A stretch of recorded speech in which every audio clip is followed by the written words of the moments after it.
Hi, today we will learn about the chapter cell. So, by hearing the term cell, you might be thinking, what is the meaning of this cell? So, what is a cell now? The cell is actually the fundamental, structural, and functional unit of all living beings. It is the smallest part of the body of an organism which is capable of independent existence and of performing the essential functions of life. Every organ in our body, by every I mean each and every organ in our body, the skin, the brain, the muscle, or even the bone, is composed of hundreds and thousands of such cells. Even every part of a plant, the leaf, the flower, the root, or even the wood, is composed of an exceedingly large number of cells, and every cell has its own life. Old and weak cells in the body continually die and are replaced by new cells. All organisms, including ourselves, start life as a single cell called the egg. Cells are so small that they cannot be seen with the naked eye. It was therefore natural that their existence could not be detected by man until he invented magnifying aids in the form of microscopes. So now we will study how the invention of the microscope led to the discovery of the cell. The first microscope was constructed by Dutch scientist Antony van Leeuwenhoek. He lived from 1632 to 1723. He was an ordinary public official who ground lenses and he made microscopic observations as a hobby. He is said to have constructed 400 microscopes. Basically, all his microscopes consisted of a single bioconvex lenses and were called simple microscopes. Some of these microscopes had a considerable magnifying power up to 200 times. Robert Hooke, who lived from 1635 to 1703, an English scientist, developed a microscope by using two lenses for achieving greater magnification. Such microscopes were later known as compound microscopes. In Hooke's microscope, the object to be seen was placed on the stage below and the light from an oil flame was thrown on it by means of a convex mirror. Now we will study about the cell theory. In 1838, Matthias Claden, a German botanist, announced that every plant is made up of a large number of cells. He added that each of these cells performed various life processes. A year later, that is in 1839, Theodor Schwann, a German zoologist, made similar discoveries in animals. He declared that all animals and plants are composed of cells, which serve as the units of structure and function. This is known as the cell theory, having been proposed by Schwann and Claden in the year 1839. A new man called Rudolf Virchow in 1858 made an addition to the cell theory by saying that all cells arise from pre-existing cells. The cell theory actually states three main points. The cell is the smallest unit of structure of all living things. The second is the cell is the unit of function of all living things. And the third and the last is all cells arise from pre-existing cells. Now what does the cell theory mean? For this, we will take two examples, a plant such as a mango and an animal such as a frog. Structural unit. If we take any part of the body of a frog or any part of a mango and examine it under a microscope, it will show a cellular structure. Functional unit. Any function in the body of the frog or in the mango plant is due to the activity in its cells. For example, the movement of the frog is due to the contractions of muscles of cells. Food is digested by the enzymes which the cells of the gut secrete, and digested food is absorbed by the cells, and absorbed food is used up in the cells for various metabolic activities. In a mango plant, photosynthesis occurs in the cells of leaves.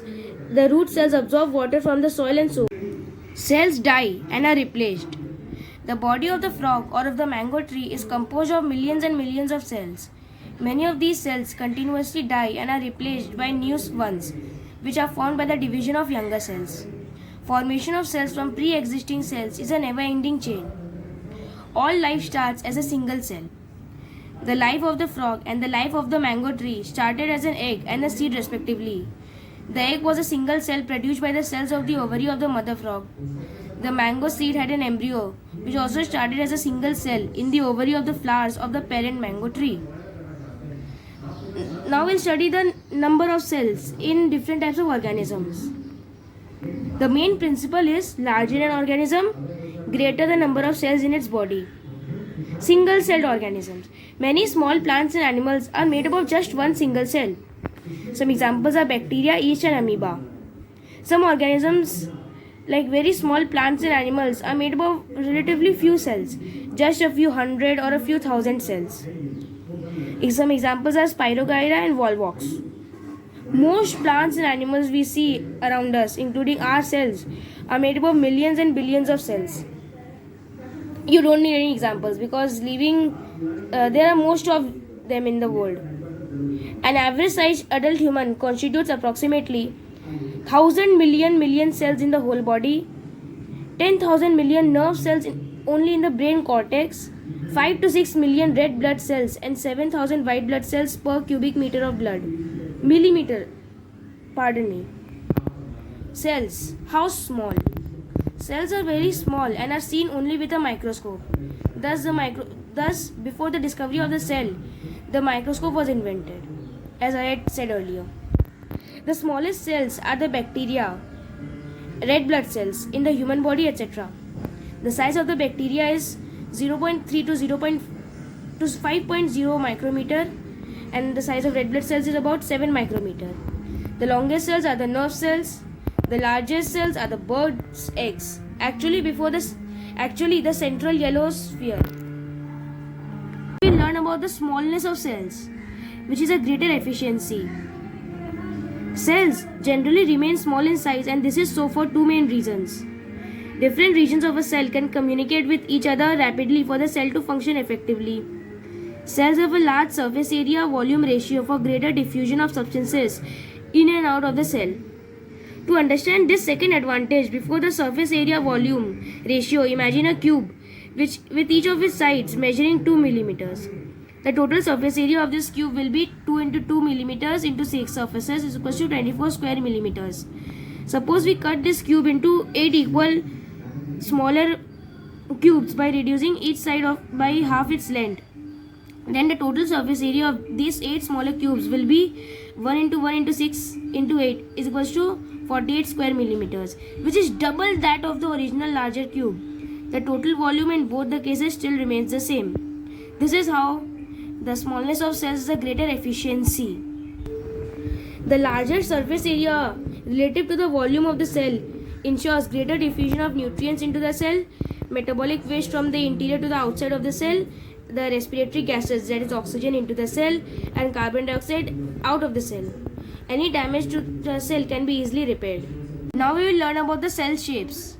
Cells vary greatly in shape. These may be disc-like, polygonal, rectangular, cuboidal, thread-like, branch, or even irregular. These shapes of cells are often related to the different functions they perform. The human blood cells are circular and bioconcave to pass through narrow capillaries and transport oxygen. White blood cells are amoeboid, amoeba-like movement with pseudopodia that can squeeze out through capillary walls. Nerve cells are long to conduct impulse from distant parts of the body to the brain and vice versa. Muscle cells are long and contractile to pull or squeeze the parts. Guard cells of stomatal pore in the leaves are bean-shaped to open and close the pore. Here are the different shapes of the different types of cells. You can see.